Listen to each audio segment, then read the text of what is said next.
Even though there was a lot of cynicism following New Blood's controversial release, Dexter, Resurrection more than makes up for it with the return of original characters, a sinister new plot, and the essential adjustments to Dexter Morgan's identity. Dexter, Resurrection's cast is substantially larger than that of New Blood, and it includes a much healthy number of returning original characters to bring the show even closer to its 2006 prime. In Dexter, Resurrection's premiere, a number of the original characters returned for reunions with the title murderer and dream sequences. Erik King's James Doakes, James Remar's Harry Morgan, and Jimmy Smits Miguel Prado made their first appearances since the first series, along with Arthur Mitchell and Angel Batista. As an amazing surprise, Desmond Harrington's Joey Quinn and C.S. Lee's Vince Masuka make their first appearances since Dexter's original series end, capping off a long period of expectation and hope for their comebacks that began when Dexter, Resurrection was first announced. Quinn and Masuka made a brief appearance in Dexter, Resurrection Season 1, Episode 3, after Batista announced his retirement, bringing the sequel back to Miami. As a result, this is the first time we've actually seen the Miami Metro squad from the first series finale reunite. Compared to New Blood, Dexter, Resurrection feels more like a straight continuation of the 2006 series because the original actors for Dexter, Harry, Masuka, Quinn, Brian, Miguel, Doakes, and Trinity are all returning. Harrison's pursuit by Dexter in New York City. As revealed in previous episodes, Dexter survived a gunshot wound and awoke from a coma in Iron Lake. He is currently pursuing Harrison in New York City. He continues to blend in with the city's underworld in Backseat Driver, most likely using his expertise as a serial murderer and blood spatter analyzer to obtain information. Building on his relationship with ride-sharing driver Blessing Kamara, Hater Gumam Bahom Wine, who provides him with encouragement and insight into the dynamics of the city, the episode depicts Dexter navigating the rideshare community. Harry Morgan, who manifests as a backseat driver, in Dexter's mind and exhorts him to uphold the code and defend Harrison, serves as the inspiration for his actions. This inner monologue emphasizes the series' main subject, which is Dexter's continuous battle to balance his violent impulses with his parental instincts.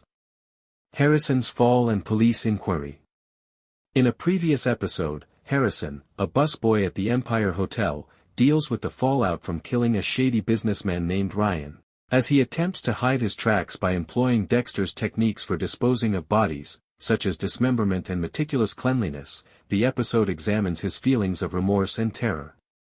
But as the police find evidence connected to Ryan's murder, they start to close in under the command of Detective Claudette Wallace. Wallace, who is well known for her painstaking examination of crime scenes and peculiar practice of listening to songs like "Stayin' Alive" while conducting investigations, believes the murder is similar to the techniques used by the Bay Harbor Butcher. This increases the tension by putting Harrison at risk of exposure and drawing comparisons to Dexter's history. As Harrison struggles with his own dark passenger and fears becoming like his father, his visions of his victim, Ryan, get more intense. Arriving in New York, Captain Angel Batista is resolved to face Dexter, whom he believes is still alive and involved in the Bay Harbor Butcher case.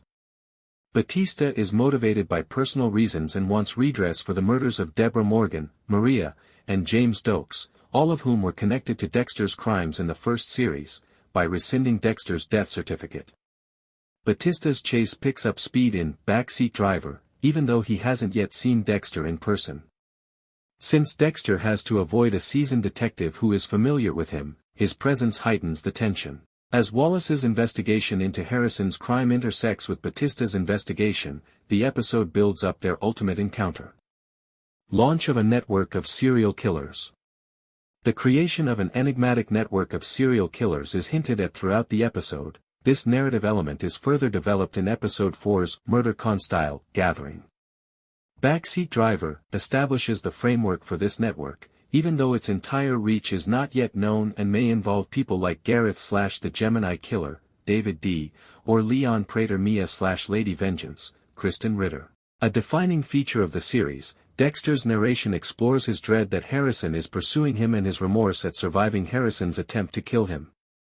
His internal battle is reaffirmed by visions of Harry or other people from his past, such as Deborah or Brian Moser, who make him wonder if he can save Harrison or if he is destined to corrupt him.